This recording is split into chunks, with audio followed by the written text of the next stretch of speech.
Hello everybody, thanks for stopping by. Today I am going to talk about how to get a girlfriend. My name is Decibel and you can find more information at these two sites, poafieldguide.com, where there's a bunch of free shit, and Manschool, my latest creation. The full article is on my blog at manschool.cc. It gets a lot more detailed. So let's begin. Well, what is the problem? The problem is you're spending Friday night alone, you have no girl to hang out with, go to dinner with, you have no one to spend the weekend with on a trip, have sex with, yada yada yada. So having a girlfriend can be pretty good. So let's figure out how to go about getting a girlfriend. I have described what I call the relationship arc, which is 5 stages. Number 1, find the girl. Number 2 is what they call mid-game, which is everything from getting the contact information all the way to the actual close. By close, I mean sex. Number 3 is end-game, which is having sex with her. 4 is beginning the long-term relationship, that is converting that initial lay into a relationship. And then stage 5 is maintaining the long-term relationship. Well, here's a diagram. Here's the actual relationship arc. On the left side is this little blue segment called finding the girl, followed by mid-game, which is a bit longer, and then end-game, and then the rest of it is the actual long-term relationship. But I point out the fact that that little blue dot, that little segment, is really, really small compared to the overall grand scheme of things. But yet, that is where most guys get, I think, the most intimidated and drop out of the community, and that is where most boot camps and pickup companies focus on, that little blue segment. And yet mid-game is actually the workhorse. SNL, same night lays excluded, but that's the actual workhorse of getting the girl out on a date and having sex with her and making her a girlfriend. So I know it's really difficult, but you have to get the approach under your belt, or you have to find ways to get girls, because that's very important. And yet remember, it's a very small percentage of the relationship arc. But let's talk about it first. Finding the girl. Step 1. Where can we find the girl? There were a few studies performed and gathered by Match.com around 2009, looking at more than 12,000 people who have been in marriages or committed relationships, asking them where they found their mate. And what they determined was that about a third of them met their mate at work and in school. A quarter of them were set up by friends and family. A small percentage, 17%, met online on dating sites, and a very small percentage met in bars, clubs, and parties. So what I want to point out is that a lot of guys who get in the community focus on bars and clubs, and that's where we do our cold approach. But realize, statistically speaking, this is unlikely to yield a girlfriend for various reasons. It could be that there is a stigma attached to guys that girls meet in bars. Could be the kinds of girls that hang out in bars and clubs aren't looking for long-term relationships, and so on. So the end result is, though this can be an effective way to make a girlfriend, it is a skill that very few guys actually attempt, let alone achieve competence at. Most people meet their mate at work and school. Now, I don't like to shit where I eat, so I've never been a fan of picking up girls at work, and I'm not in school. So I kind of have to cross off a third of the potential mates. Blind dates, of course, I'm not a fan on, because then you're at the mercy of someone else who's trying to set you up with another person. And it's not like they're looking for 2 compatible people. Oftentimes they just feel bad for 2 lonely people, and they feel they're doing a good deed by setting them up. So I'd rather not be at the mercy of who I'm working with, who I go to school with, or who's setting me up. So I'm kind of not interested in those first 2 options. Online game can be effective, but I've struggled with it for many years, and I know a lot of guys have as well. They find it ineffective, so it's very difficult for guys, not so hard for girls. Which leads us to the final option, which is really, I suppose, the best. Bars, clubs, parties, other gatherings, because then you can have a selection of the girl you want to meet. You can screen her in person, and you can see a lot of cute girls. To add to this, I would say Meetup.com is an excellent way to meet people. It's typically free. It can be focused on whatever interests you, like wine tasting and traveling. So look in your area at meetup groups and start gathering not just girls to date, but also people you can add to your social circle. How to mess up? Well, of course, approach anxiety is a big obstacle for a lot of guys in the community. And if you can't approach the girl, you can't move forward on the relationship arc. You can't vibe well is maybe another reason how you mess up. For example, you are in your head for much of the interaction, meaning you're thinking about it. You're thinking about what to say next. You're not fully present with the girl.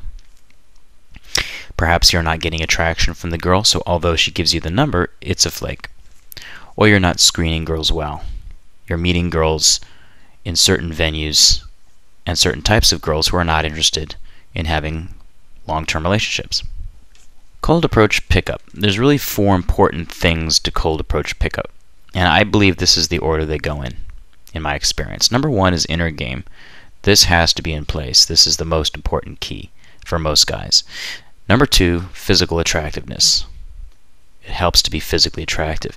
3rd is your logistics, and 4th is your outer game. Let me describe these. Inner game.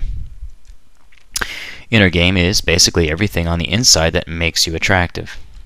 It includes all these things: confidence, abundance, your feeling of groundedness, being centered, feeling dominant, having clarity, and so forth. All of these little aspects collectively create your inner game, and I have described in my free ebook, Inner Game Primer, which is available at poafieldguide.com. Second, your physical attractiveness. There is a lot of debate about this one in the community because they say, and girls will tell you, that looks don't matter. This is absolutely not the case. There was an excellent book called Survival of the Prettiest by Nancy Edkoff, which explains how physical attractiveness is so important in many things besides relationships. In politics and finances, preference is given to physically attractive people. And that's pretty clear looking at the evidence. So why should it be any different in picking up women? This includes being tall, having a strong jawline, being well built, having good hair, skin, not smelling bad. Now, of course, if you have a perceived flaw, such as you are short, and you let that fuck with your inner game, then that perceived flaw actually increases exponentially. So while there are certain aspects of you which you may be able to improve, those aspects of your physical being that you cannot improve, you must accept and not allow them to fuck with your inner game. Because once again, inner game is most important. 3rd, logistics. No matter how good your outer game is, if your logistics aren't adequate, you're not going to get the girl. I have a very liberal interpretation of logistics. I would include any external factor that gets between you and the girl. Let's say the distance between you two. If you're trying to date a girl who lives in another state, yes, it's possible. I've done it, but it's a real pain in the ass. Perhaps your schedules don't line up. You work during the days, she works at night.